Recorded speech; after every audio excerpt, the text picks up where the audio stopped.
Oh my god. It's 4 years ago.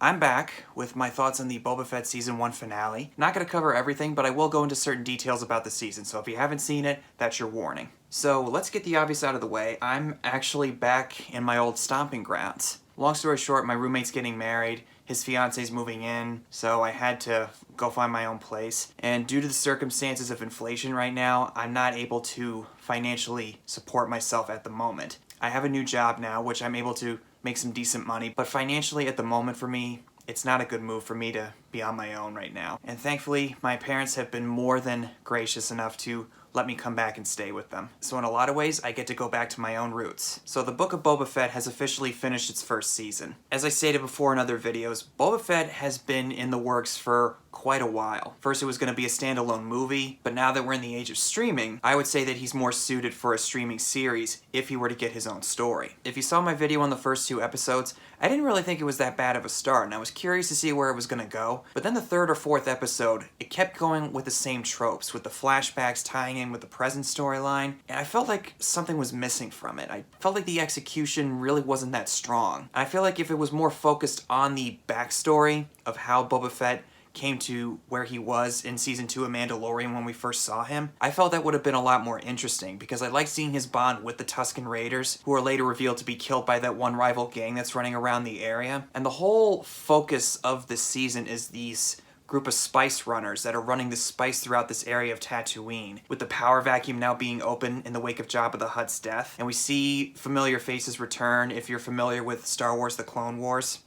I'm not yet. I have yet to watch the show, but it's on my to-do list, as well as Star Wars Rebels. The character of Cad Bane shows up in a scene that harkens right back to the Future 3 or Fistful of Dollars with Clint Eastwood, where he shoots Cobb Vanth and supposedly kills him and his deputy that's standing nearby. And it's the same voice actor who voices him in the animated series, and it's also the same voice actor who voices Hugo Strange in Batman Arkham City. But then we get to, I believe it was the 5th episode of this season, where we get Mandalorian Season 2.5. We get to see what happened with Mando after the Season 2 finale. He's a bounty hunter for hire still, hanging out with the 2 remaining Mandalorian warriors, and he uses the Darksaber in a duel with that one Mandalorian who looks very similar to Montross from Star Wars Bounty Hunter. Even though he does have the will to do it, he's not particularly used to it yet, similar to Finn in Star Wars Episode 7 when he wields the lightsaber for the first time. But then ultimately he's excluded when he's asked if he's ever removed his helmet. And the moment that question came up, I said, no, no, no, don't say it. And then he said yes,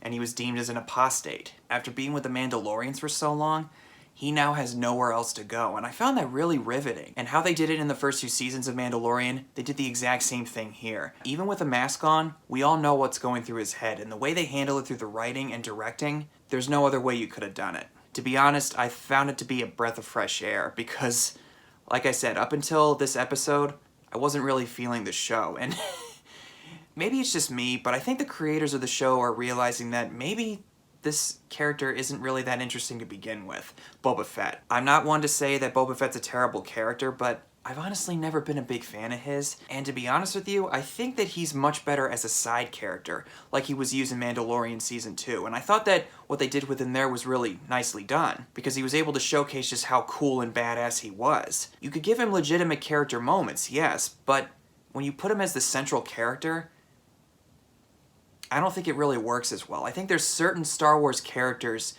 that don't need to be the lead protagonists in their own stories. Obi-Wan Kenobi, I could see that. Naturally, I think people would want to see what he was up to between Episode 3 and Episode 4. Being curious as to how he was able to adjust to everything that happened with him and Anakin and in the Rise of the Empire. And while I do like seeing Boba Fett climbing out of the Sarlacc pit by using the flamethrower to cut through all that sweaty gunk that's lying around down there, and as 3PO says that you're slowly digested over 1,000 years. Just the thought of that, I don't know how I'd be able to sleep after that. Second thought, let's pass on that, huh?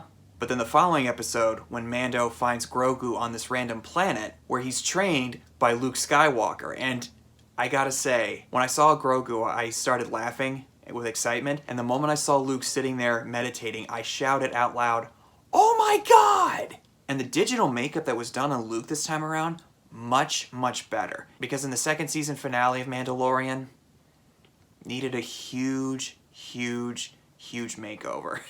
and that's putting it lightly. To my knowledge, it was a stand-in for Mark Hamill, and they used some lines from Mark Hamill, like a digital recreation of it. It was pretty obvious in certain lines and the way he enunciated certain words. The fact that we get to see him training Grogu, similar to how Yoda trained Luke in Empire Strikes Back, everything that I never knew that I wanted. I think it was the best episode of the show so far, and it's ironic because it has nothing to do with Boba Fett. Boba Fett's almost like a side character in his own show. Hint, hint, anybody? If this was some kind of an ensemble get-together like what Marvel did with the Avengers, I don't really think anyone would have thought twice. But the fact that it was Boba Fett, I think in the long run that kind of hurt it. But at the same time though, we got some good episodes out of it involving Mando, Luke, and Ahsoka Tano. We actually get to see her interact with Luke Skywalker and how she says, "You're just like your father." Since we all know her connection to Anakin and how she was an apprentice of his at once upon a time, her calling herself a friend of the family to Mando, as someone who's yet to watch that show, I got a lot out of that, and it just made me feel very happy in so many ways. Another thing I like about that episode is that when we see all the spider droids building around that hut that Luke is training Grogu in, it looks very similar to the Jedi Temple that we see in the flashbacks in Last Jedi. I think it's pretty clear that the show, along with The Mandalorian and probably the Ahsoka Tano show as well, they're providing the connections to the sequel trilogy. And Jon Favreau has said publicly that they are going to connect to the sequels. Any of those claims of the sequel trilogy being retconned, they don't hold any water anymore. Like the movies or not, this is what's what. And this is another example of the connective tissue. The prequels had it happen with the Clone Wars and so on. Sequels are going to have the exact same thing. The bridging of 3 generations, so to speak. Seeing Luke in these shows like Mandalorian Season 2 and in this episode of Boba Fett, it's really amazing to see where he's at this stage in his life, but also very tragic knowing the eventual outcome of his life in the sequel trilogy when everything went down the tubes with Kylo Ren and Ben Solo. In fact, I was wondering if we were going to get an offhand mention of Ben Solo or Han or Leia. I would imagine at some point in one of these shows, we're probably going to get something similar to that. As long as they get it right in execution, I could care less. And even though Luke is trying to follow the old ways of the Jedi Order that fell before the rise of Palpatine, I like that he gives Grogu a choice, whether or not he wants to train as a Jedi Knight or if he wants to go back to Mandalorian. Because it's pretty clear to Luke, Grogu misses Mando and he'd rather be with him instead of probably training as a Jedi. And by the way, the flashback that we see of him through the Order 66 sequence, where Grogu was actually there at the Jedi Temple, it actually makes me appreciate the prequels a lot more. Just like the sequel trilogy with the hut that we see eventually become the Jedi Temple in Last Jedi. But Luke is clearly trying to do his own thing while still respecting what came before, and I like that he doesn't really seem to be judgmental of Grogu. The impression I get is that he'll respect whatever Grogu wants to do. If he wants to be a Jedi, great, but if he wants to go back to Mandalorian, I don't really see him having that much of a problem with it, because we all know that he's going to find more people to train in the ways of the Force. Not only that, but the sequence with the Naboo starfighter that Mando flies through the canyon, that the same canyon that Anakin flew through in the pod racing sequence in Episode 1, the callbacks to that was off the charts, and it made the kid inside me squeal with joy, especially with the wizard comment. And as far as the season finale, where everybody's gathering in the streets to fight against those spider droids with the shields, it's fine. It's not bad, even though I don't really feel as invested in it because, like I said, Boba Fett's not really my favorite character, but the fact that Mandalorian was right next to him in that fight, for me it made it a reasonably entertaining finale. And the one image that we have of the Imperial droids and TIE bombers wiping out all of Mandalore, gorgeous cinematography and special effects in that scene, but also, for me, it harkened right back to the Terminator franchise where we saw all the Terminators trying to wipe out all the human survivors. So I wonder if Dave Filoni and Jon Favreau were inspired by that franchise in some way.